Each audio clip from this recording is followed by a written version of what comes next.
Bonjour à toutes et bienvenue dans cette nouvelle chronique d'actualité de Femme à part, dans laquelle nous allons commencer par une nouvelle assez drôle, mais bon, comme d'habitude on ne sait pas trop s'il faut en rire ou en pleurer quand il s'agit de mode. Je dis bien la mode avec beaucoup de guillemets. Nous allons aussi parler de féminisme, d'acteurs et de plein d'autres choses intéressantes, donc n'hésitez pas à rester jusqu'au bout pour écouter cette chronique. Mais juste avant, je voulais remercier toutes les personnes qui me soutenaient avec leurs dons financiers, avec leurs commentaires, leurs gentils messages, les petits pouces bleus que vous mettez en dessous de toutes mes vidéos. Vraiment, merci infiniment. Je sais que vous êtes nombreux à être très fidèles et à être toujours là, réactifs et encourageants, donc merci beaucoup. Et comme d'habitude, pendant cette chronique, n'hésitez pas à participer, à analyser les choses avec moi en commentaire et à me donner votre point de vue sur l'actualité. Actualité mode, donc, pour commencer. Je ne sais pas si on peut appeler ça de la mode, ni même un vêtement, mais bon, je vous épargne la photo, bien sûr. Julia Fox, qui est donc apparemment une actrice, qui nous livre, c'est un article de Madame Figaro, qui nous livre son tuto à faire soi-même, donc pour créer son fameux jean taille basse en 4 minutes chrono. Alors, je me suis moi-même épargnée de regarder la vidéo, la photo m'y en suffit. En fait, juste elle coupe, enfin quand on voit le résultat, en fait elle a un jean taille haute, donc qui s'arrête à son nombril. Elle coupe la partie entre le nombril et on va dire vraiment le juste au-dessus de ses organes génitaux, on va dire. Elle coupe cette partie au ciseau. Et puis la partie qu'elle a découpée, donc la bande qu'elle a découpée, donc évidemment ça fait un jean taille basse, puisqu'au lieu d'arriver au nombril, il arrive juste au-dessus des fesses à peine. Et le petit mini bandeau qu'elle a enlevé, qu'elle a découpé, et ben en fait elle l'utilise comme, on va appeler ça une brassière, allez, donc voilà, qui couvre à peu près à peine la moitié de sa poitrine. Et donc ça apparemment c'est un progrès, c'est de la mode, etc. Et donc j'ai quand même lu l'article de Madame Le Figaro pour essayer de comprendre, je sais pas, est-ce qu'il dit ça de façon ironique, est-ce qu'il relaye cette vidéo pour rire, ou est-ce qu'il va y avoir un commentaire quelconque? Et en fait, pas du tout. Pour un look 100% jean, plus sexy que jamais, pour redonner vie à nos vieux denims cachés au fond de nos placards. Voilà, c'est mini budget, c'est simple, efficace, réalisable en moins de 4 minutes chrono. Voilà, écoutez, apparemment, c'est ce qu'on appelle le progrès. Voilà. Et autre actualité autour du jean, c'est une pub que j'entends en ce moment sur Deezer, une pub pour les jeans Levi's, je sais pas trop comment on dit, et qui, dans le texte de la publicité, j'aurais dû le noter pour vous donner la phrase exacte, mais en gros vers la fin de la publicité, c'est la toile, la toile je ne sais pas quoi, il y a un nom spécial pour leur toile. Idéal pour personnaliser votre tenue, ou pour aller à chacune de vos personnalités, enfin à la personnalité de chacun, quoi. Mais en fait le jean a priori c'est quand même plutôt uniformisant plus que personnalisant, si je puis me permettre. Donc ça m'a bien fait rire d'entendre ça dans une publicité pour jean. Si vous voulez vraiment avoir de la personnalité, eh bien ne mettez pas de jean, ne portez pas de noir. Pour les femmes, mettez-vous en robe et en jupe. Portez des vêtements qui conviennent à votre morphologie, à votre silhouette, à vos activités quotidiennes. Et a priori, vous aurez beaucoup plus de personnalité comme cela. Alors on va continuer sur la mode. Un article de Vogue qui s'intitule, je crois que c'est l'une d'entre vous qui me l'a envoyé celui-ci, Comment Rihanna a-t-elle révolutionné le style de maternité? Rihanna, donc c'est une chanteuse, ose tout. En confirmant son statut mode, elle défend également les femmes enceintes propriétaires de leur corps et de leur style. Non mais l'expression propriétaire de leur corps. J'avais hésité à parler de Rihanna parce que, évidemment, une fois de plus, je ne peux pas vous montrer de photos d'illustration tellement c'est indécent. Mais effectivement, depuis qu'elle a annoncé sa grossesse, alors déjà les photos de son annonce de grossesse sont juste, mais vraiment moches. Elle était avec une espèce de jean extrêmement taille basse et le haut, pareil, toujours comme des espèces de brassières et après un petit truc transparent. Enfin voilà, le ventre qui sort, mais vraiment d'une manière. D'ailleurs, j'avais écrit un article là-dessus sur le ventre de grossesse Et oui, il faut le mettre en valeur dans le sens, il faut pas le cacher, il faut pas essayer de cacher qu'on est enceinte ni quoi que ce soit, et c'est beau en vente de grossesse. De là à le mouler, le mettre à nu ou je ne sais quoi, bon, c'est un peu bizarre quand même. Et donc sa deuxième tenue que tout le monde a acclamée, en fait c'était une nuisette, donc elle est en culotte, en nuisette, avec des bottes des bottes vernies et un petit manteau en cuir, qui est évidemment ouvert et lâché sur ses épaules, enfin vraiment elle est nue quoi. Et enfin, quand je dis nuisette, c'est une nuisette transparente évidemment. Et en fait, ça s'appelle révolutionner le style de la maternité, apprendre aux femmes enceintes qu'elles sont propriétaires de leur corps, la philosophie audacieuse que Rihanna défend sans gêne, en mettant en avant sa poitrine par exemple, est une démonstration claire de la force et de la détermination singulière qu'il faut pour traverser tout cela. Et ben écoute, il ne s'agit pas de se cacher, elle n'est pas accommodante, il s'agit plutôt d'une énergie effusive, une beauté abondante et non dissimulée. Alors déjà c'est pas de la beauté, désolée. Oui c'est peut-être abondant et non dissimulé, mais en tout cas c'est tout sauf de la beauté. C'est de la vulgarité peut-être, vulgarité abondante et non dissimulée. Je pense qu'on peut transformer l'article comme ça, mais déjà l'indécence c'est parfois difficile à voir, ou comme certaines d'entre vous témoignaient, quand on est de plus en plus attentive à ce genre de choses, c'est vrai que parfois c'est un petit peu difficile de voir autant d'indécence et d'impudicité dans la rue, mais en plus sur une femme enceinte c'est d'autant plus regrettable. On a envie, une fois de plus il ne s'agit pas de cacher, mais on a envie de protéger d'autant plus la maternité, l'enfant à naître, une femme enceinte qui est pas plus fragile dans le sens un petit oiseau tout fragile, mais voilà, c'est une femme qui porte la vie quoi, c'est sacré, on a envie de protéger tout cela et de l'entourer de tous les soins possibles. Et bah là, c'est regrettable, quoi, ce qui se passe. Est-ce que j'avais autre chose sur la mode? Alors, ça peut rejoindre un petit peu, j'avais vu ça sur LinkedIn. Alors, c'était une marque que je ne connais pas, une marque de chaussures qui s'appelle Rocamore. Et pourquoi j'étais tombée dessus sur LinkedIn? Parce qu'évidemment, ils avaient fait des posts pour la journée de la femme. Alors, celle-ci est dans mon téléphone. Ouais, je vous la mets à l'écran. Alors, c'était en anglais, mais c'était « Il n'y a que 20% de femmes dans les COMEX, on va dire, enfin, comité de direction danois. Donc, une femme pour 4 hommes. C'est un mauvais reflet du monde extérieur quoi, et voilà, en gros de la vraie vie quoi. En gros dans la vraie vie il y a à peu près moitié homme moitié femme sur cette planète, mais dans ces comités de direction danois apparemment il n'y a pas moitié, et donc c'est un gâchis de talent et de potentiel et une opportunité de faire mieux. Et donc pour lutter contre quoi, je ne sais pas, contre cette injustice sûrement faite aux femmes, eh bien on voit des hommes qui posent, des hommes donc en costume et en chemise, qui posent avec les chaussures de la marque, donc des petites bottines à talons en l'occurrence. Tout à fait agréable de regarder ça, et je ne vois pas du tout en quoi ça va lutter contre les stéréotypes ni quoi que ce soit, et surtout une fois de plus c'est appliquer des quotas qui n'ont rien à voir, comme si on devait avoir la parité exacte partout, dans tous les corps de métier, dans toutes les situations de la vie. Eh bien non, ça n'est pas la vie, mais je ne vais pas y revenir parce que j'en ai déjà parlé dans de nombreux podcasts et chroniques, mais n'hésitez pas à vous y référer si vous voulez approfondir ce sujet. Autre petite petite publication de Simone Média sur laquelle je suis tombée récemment. En France, 57% des hommes aspireraient à devenir des hommes déconstruits. Source, c'est une étude IFOP.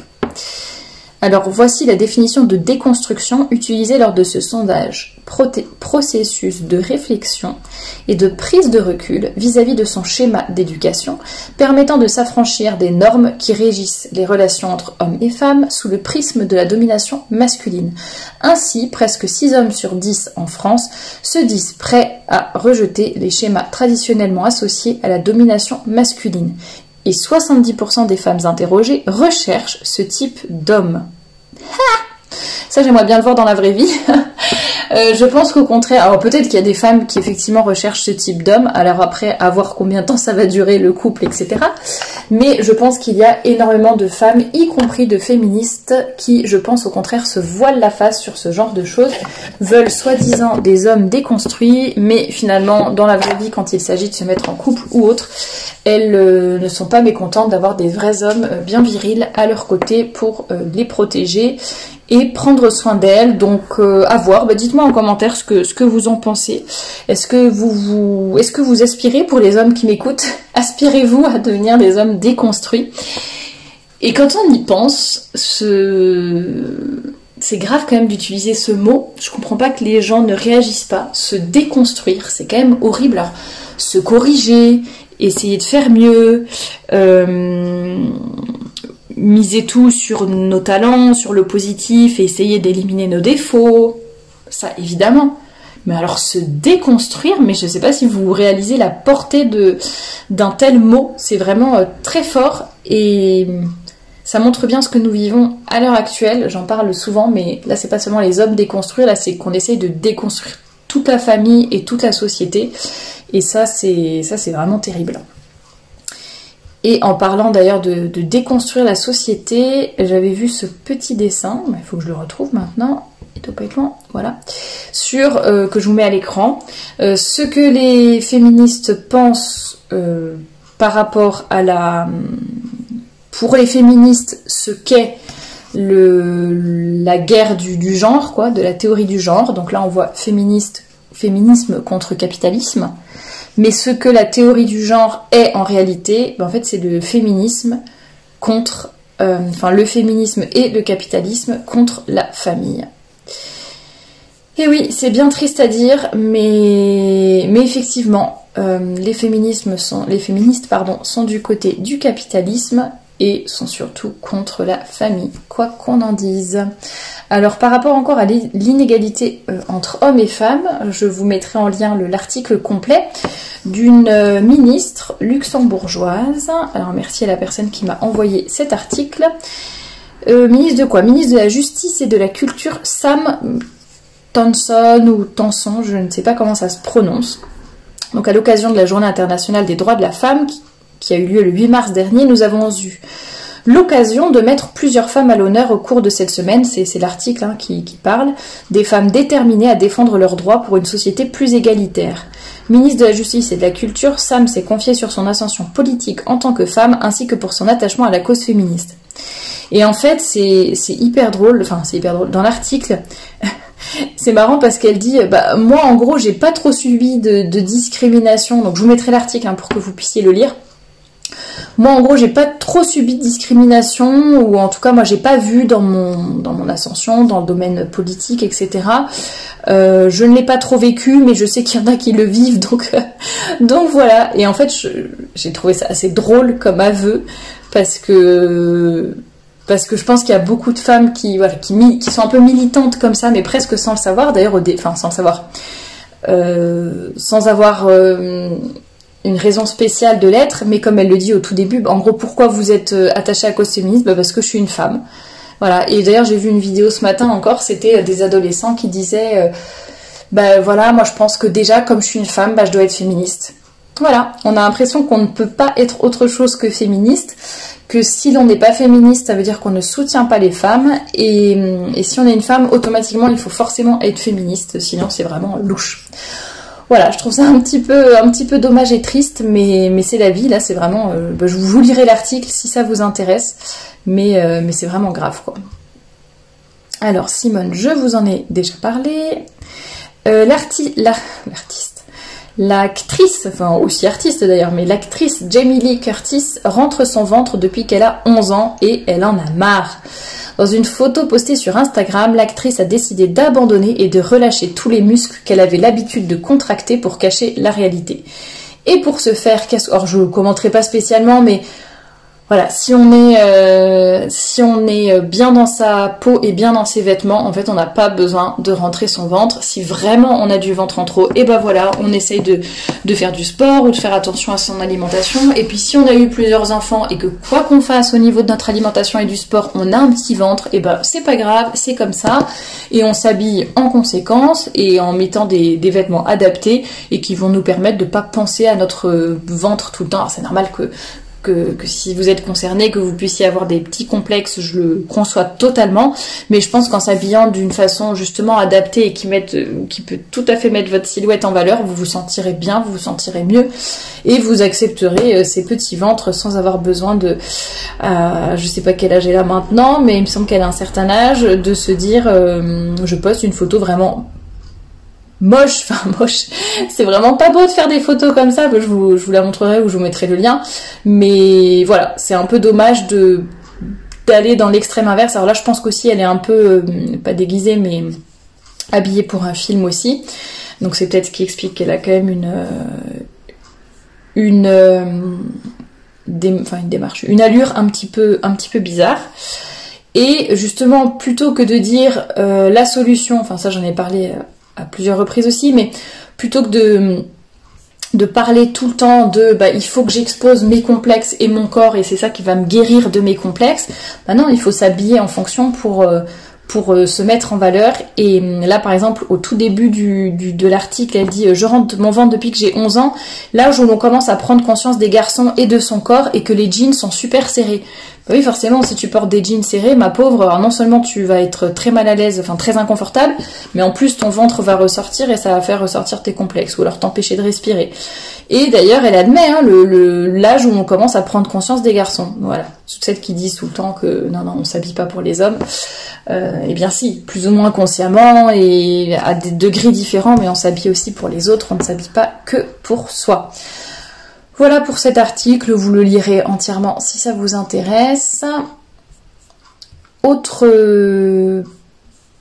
triste information, celle du Maryland, donc qui est donc un État aux États-Unis qui va passer, alors ça c'est une nouvelle du 11 mars, donc je ne sais pas trop à l'heure actuelle ce qu'il en est, mais il y a un projet de loi qui a été déposé dans cet État du Maryland pour demander, déjà pour que on ne dise plus femme, mais personne enceinte au lieu de femme enceinte, voilà, une personne enceinte, puisque c'est bien connu que les hommes peuvent être enceintes, je ne sais pas. Et la proposition de loi, au-delà de ce changement sémantique, est aussi là pour essayer de permettre l'infanticide jusqu'à 4 semaines après la naissance. Donc tout est fait pour que les mamans ne puissent pas être poursuivies ou arrêtées si elles tuent leur bébé dans les 4 semaines qui suivent la naissance. Alors je ne pense pas que le projet de loi appelle ça un infanticide. Bien sûr, ça doit être appelé avortement tardif ou je ne sais quelle bêtise. Tout ça, ça rejoint certaines choses que j'avais dites d'ailleurs dans mes podcasts sur l'IVG, la contraception, etc. Jusqu'où ira-t-on ? Tout est prétexte à 12 semaines, 14 semaines maintenant en France, le délai d'IVG. IMG jusqu'à la naissance et puis bientôt après la naissance. Alors vous me direz c'est aux États-Unis, c'est pas encore chez nous, c'est pas encore fait, c'est un projet de loi, heureusement que ce n'est pas encore fait. Mais petit à petit, on voit bien que ça rentre dans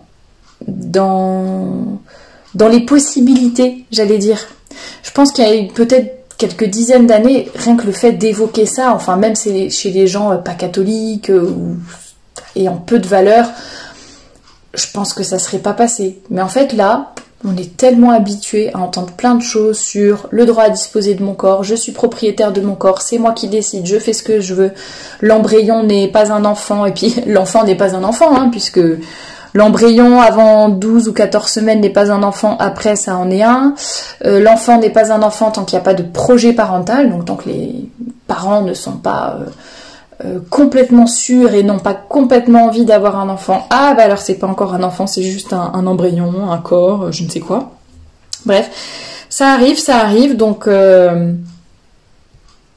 prions, j'allais dire, je vois pas trop ce qu'on peut faire d'autre. Et ça apportera peut-être de nouveaux arguments si vous avez ce genre de débat avec des féministes ou autres. Et par rapport d'ailleurs à toutes les petites filles, alors je ne fais pas de distinction évidemment entre les petits garçons et petites filles qui sont avortés, bien sûr, mais ce que je veux dire c'est que si vous avez des débats avec des féministes, voilà, soi-disant disposer de mon propre corps, faire ce que je veux, protéger les femmes, alors pourquoi il y a autant de bébés filles qui sont avortés, qui sont tués et qui pourront même maintenant être tués après leur naissance?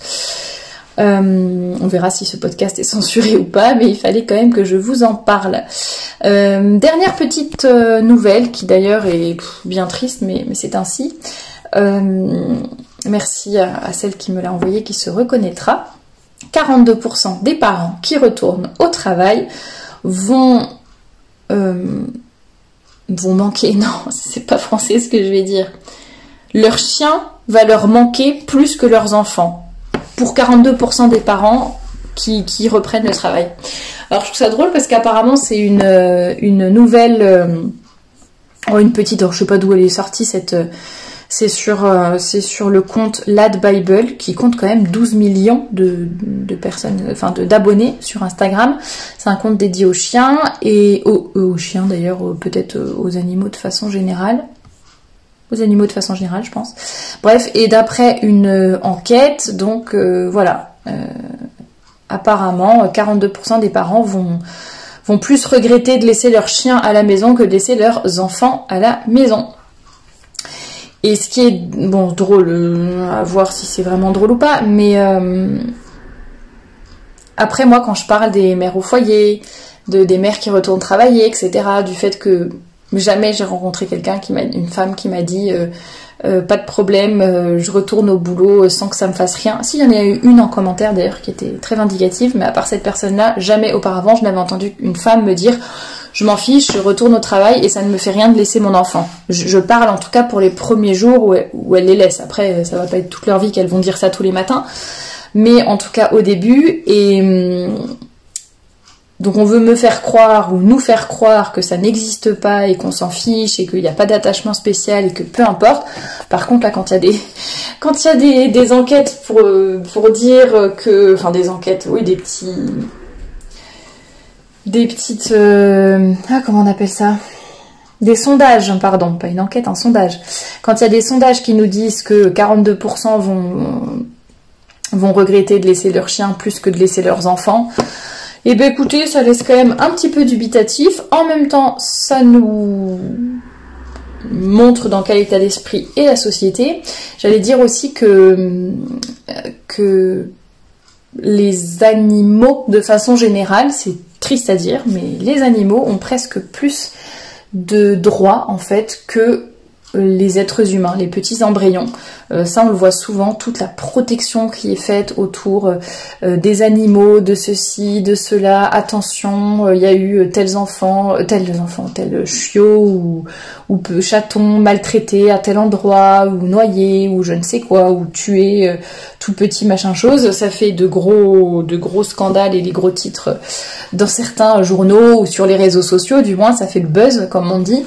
Par contre, quand il s'agit de l'avortement et de tous les bébés qui sont tués à cette occasion-là, évidemment, on ne dit plus rien. Donc c'est bien triste, mais c'est le reflet, encore une fois, de la société dans laquelle nous vivons actuellement et qui est bien triste. Donc prions pour toutes ces intentions, profitant du carême aussi pour prier pour tout cela, prier pour notre pays, prier pour toutes ces personnes. N'hésitez pas, si vous voulez contribuer, déjà dans cette chronique il y a eu pas mal de choses, c'est vous qui me les avez envoyées.